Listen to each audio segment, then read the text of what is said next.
Hi, and welcome to today's 4-Minute Mark. We are in Mark chapter 3, and we're going to look at verses 20 to 30. Then Jesus entered a house, and again a crowd gathered, so that he and his disciples were not even able to eat. When his family heard about this, they went to take charge of him, for they said, "He is out of his mind." And the teachers of the law who came down from Jerusalem said, "He is possessed by Beelzebub. By the prince of demons he's driving out demons."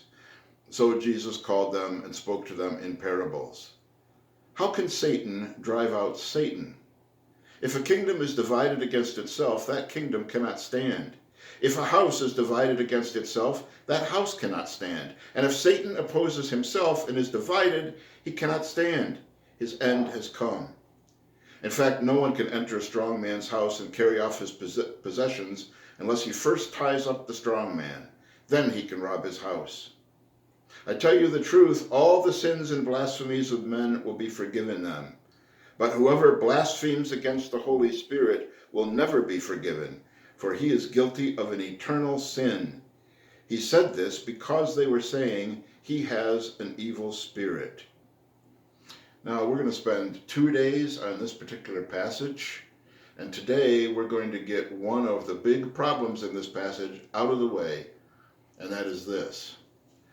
Many Christians have been troubled reading this passage, and I'm one of them.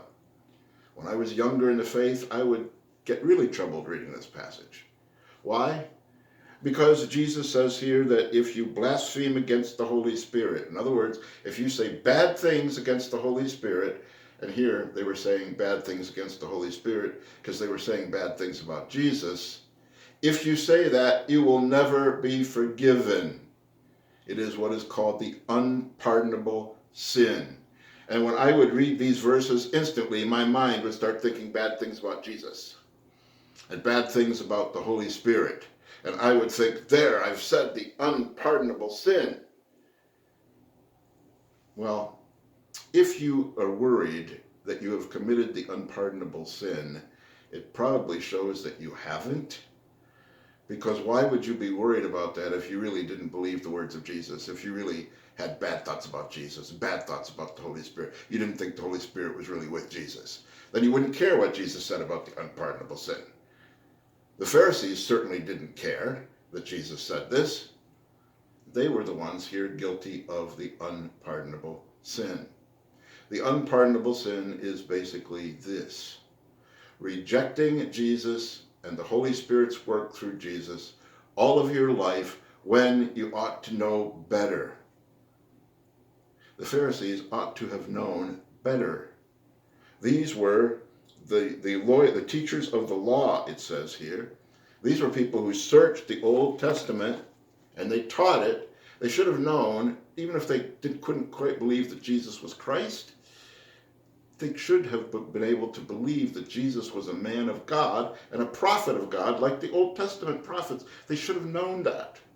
And yet they resisted Jesus. They resisted the Holy Spirit. They labeled him as being evil. So the unpardonable sin is not that in a moment of weakness you think something bad about Jesus, or maybe you even said something bad about Jesus to somebody. It's not that. It's rejecting Jesus, and continually rejecting Jesus as the teachers of the law did. Rejecting Jesus all of your life when you ought to know better. So it is a serious sin, but it is not something sincere Christians need to be worried about and live in fear about. Okay? And we're going to come right back to the same passage tomorrow. I'll see you then.